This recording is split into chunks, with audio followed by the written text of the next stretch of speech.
Olá, crianças do quarto ano.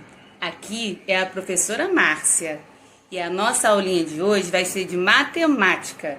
Nós iremos falar sobre as unidades de medida. Vamos falar das principais que a gente usa mais no nosso dia a dia e que vocês já conhecem. Vamos ver quais são? Vem comigo! A primeira unidade de medida que nós vamos falar é o tempo. Observem esta página aí. Para medir o tempo, os homens instituíram como principais unidades de medida o dia e o ano. O tempo que o nosso planeta Terra demora para dar uma volta completa sobre ele mesmo é chamado dia. O tempo que a Terra demora para dar uma volta completa ao redor do Sol, em 365 dias e um quarto de dia, é chamado ano. E vocês podem observar aí ao lado, do comentário sobre o dia, mostrando o nosso planeta Terra dando uma volta ao redor dele mesmo, que é o chamado movimento de rotação, e o outro é quando a Terra dá uma volta completa ao Sol, que é o movimento de translação. Contamos o ano em 365 dias e mais um quarto de dia. Assim, de 4 em 4 anos, os quartos de dias acumulados formam um dia a mais. O ano ao qual se soma esse dia é formado por 366 dias e é chamado de ano bissexto. No ano bissexto, o mês de fevereiro tem 29 dias. Os 6 primeiros meses do ano formam o primeiro semestre. Os 6 últimos meses do ano formam o segundo semestre.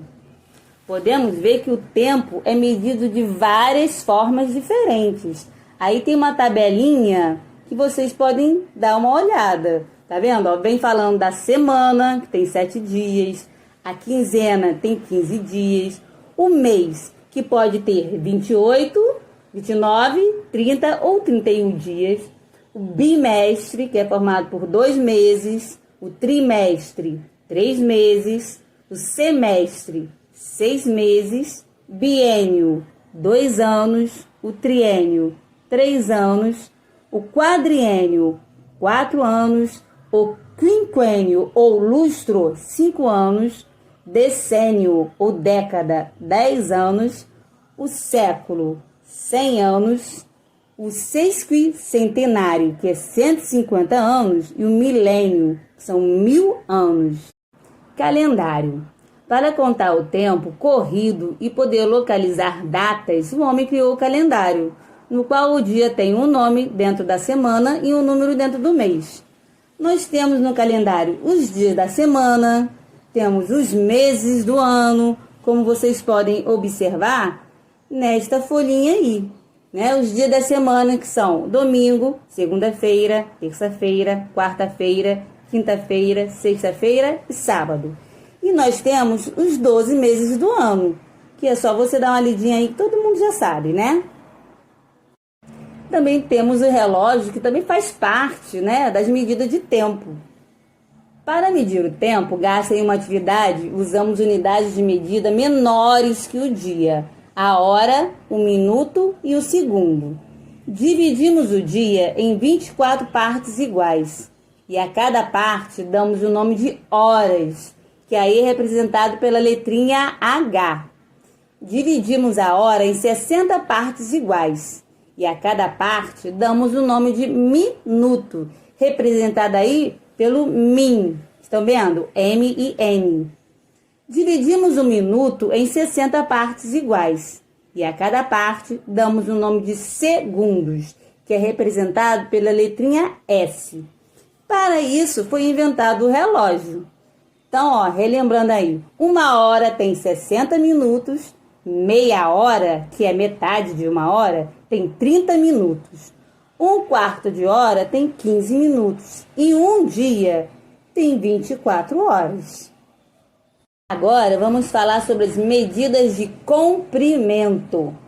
Usamos o metro para medir comprimentos. O metro é representado pela letra M. É a unidade principal da medida de comprimento.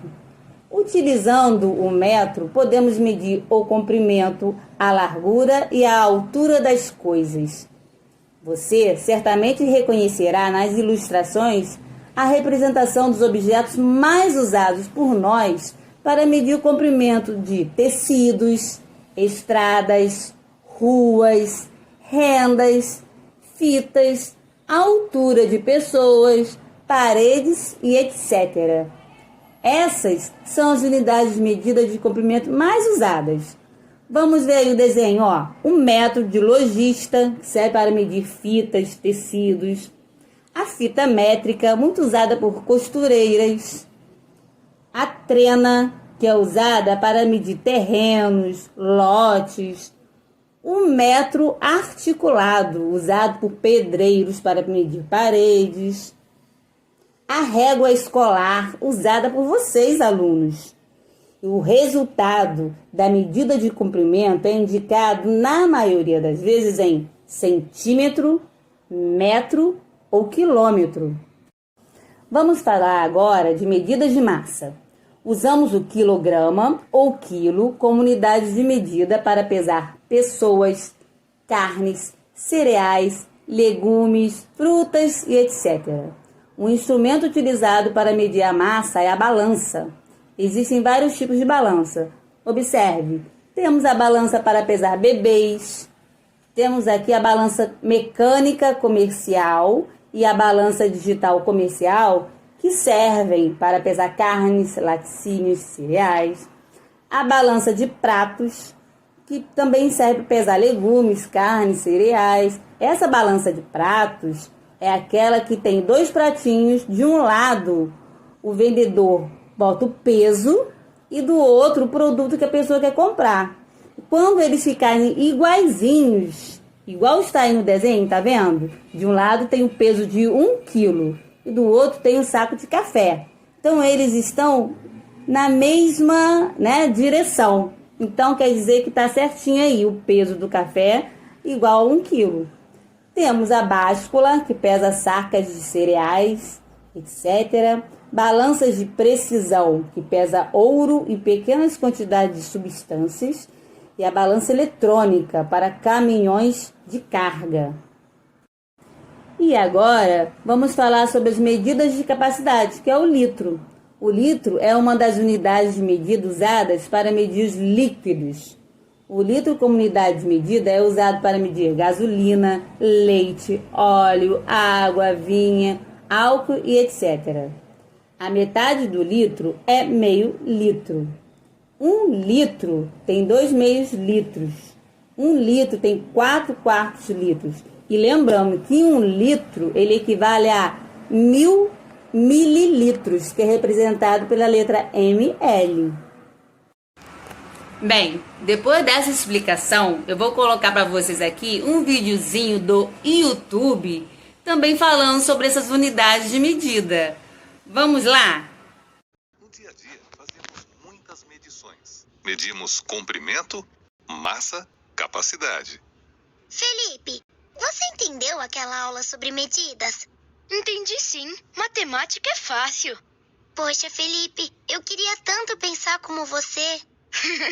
Mas a gente mede o tempo todo, Sofia. Você usa régua na escola, não usa? Claro. Então você está medindo comprimentos. Para isso, poderia usar também uma fita métrica ou uma trena. Eu tenho 1 metro e 30 centímetros de comprimento. E como 1 metro tem 100 centímetros, isso quer dizer que você tem 130 centímetros de comprimento.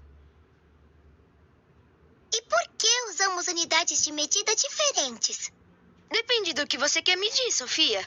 Para coisas pequenas, usamos unidades menores, como o centímetro.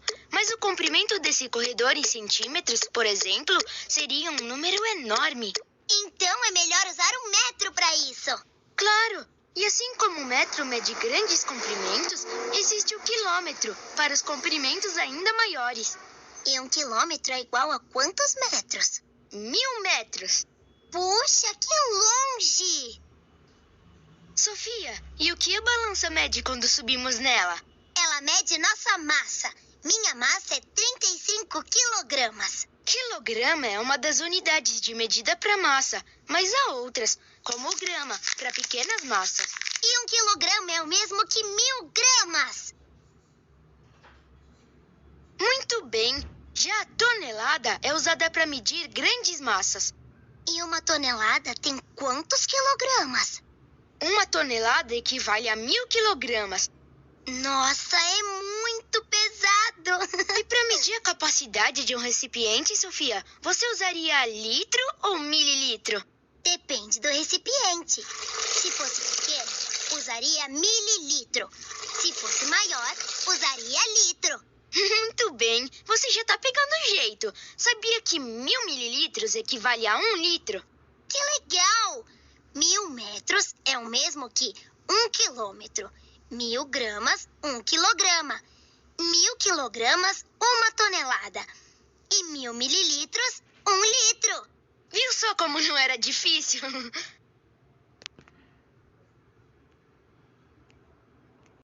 E aí, gostaram do vídeo? Eu gostei. Agora, além dessas medidas que nós acabamos de ver, temos também as unidades de medidas não padronizadas, que são aquelas que não têm uma medida fixa, igual essas que nós acabamos de ver. São aquelas assim que a gente usa o palmo da mão, os nossos pés, o dedinho, né? São unidades que são chamadas não padronizadas. Porque, dependendo do tamanho da pessoa, vai ser diferente uma medida da outra. Por exemplo, uma criança, se for medir, faz de conta, a sala de casa, ela vai dar os passinhos dela medindo a sala toda. E depois, se o pai ou a mãe também for fazer a mesma coisa, a medida vai ser diferente. Por quê? Porque o adulto é maior que a criança. Então, por isso são chamadas unidades de medidas não padronizadas. Porque cada um vai ter o seu tamanho. A minha mão, se eu for fazer uma medida com o palmo da minha mão e depois pedir o meu marido também para fazer a mesma medida, vai dar diferente. Porque a palma da minha mão é menor que a palma da mão dele. Aí por isso são chamadas medidas não padronizadas. Porque elas não têm um padrão. Ou seja, não vai dar certo, não vai bater igual, porque vai depender do tamanho da pessoa que está medindo.